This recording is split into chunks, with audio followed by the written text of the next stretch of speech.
Things are looking up for doctoral student Joshua Fogel. Photo courtesy of Josh Fogel sitting in the flight director's chair at Johnson Space Center's historic Mission Control. Joshua Fogel MS-14 listened as one of NASA's most iconic phrases echoed through the room once more. Houston, we've had a problem.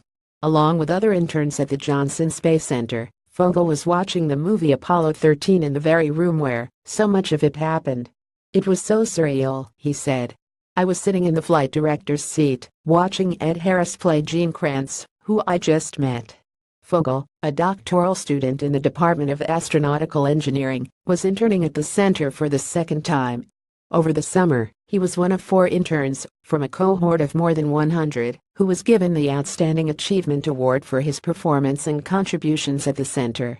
We are very proud of our student, said Mike Gruntman, Fogel's academic advisor. It validates that our educational program is focused on meeting real needs of space agencies and other large research centers. Maps in Space at the Johnson Space Center, Fogel was a part of the Flight Mechanics and Trajectory Design branch, which deals with mission design and human spaceflight projects. Over the summer, he worked on creating and optimizing the trajectory paths of 2 proposed missions, which, as he described it, is like Google Maps, but for spacecraft.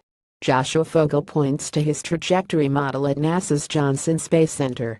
Photo courtesy of Josh Fogel. One such spacecraft is a newly developed habitat capable of deep space transit using electric propulsion engines.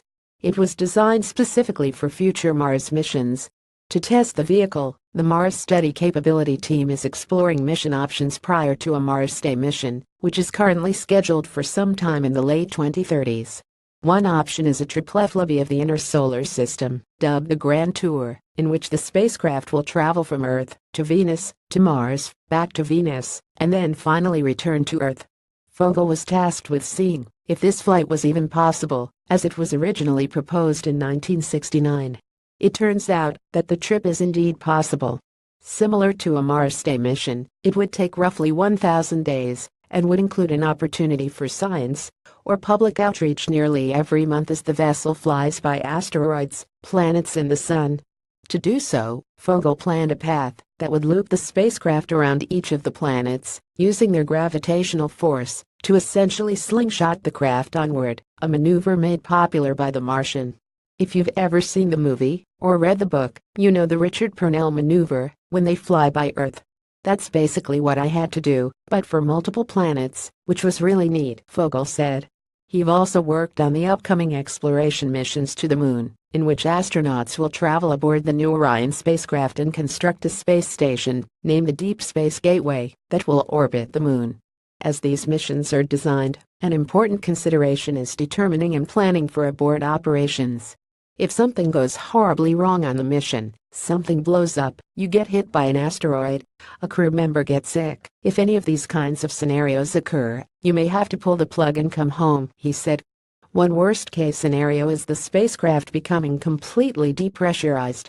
Since astronauts have enough oxygen to survive in their spacesuits for just 5 days, Fogel had to find ways to get them back to Earth safely within that time period. Coping with NASA's Copernicus as a PhD student at USC, his doctoral work mirrors his summer projects at the Space Center.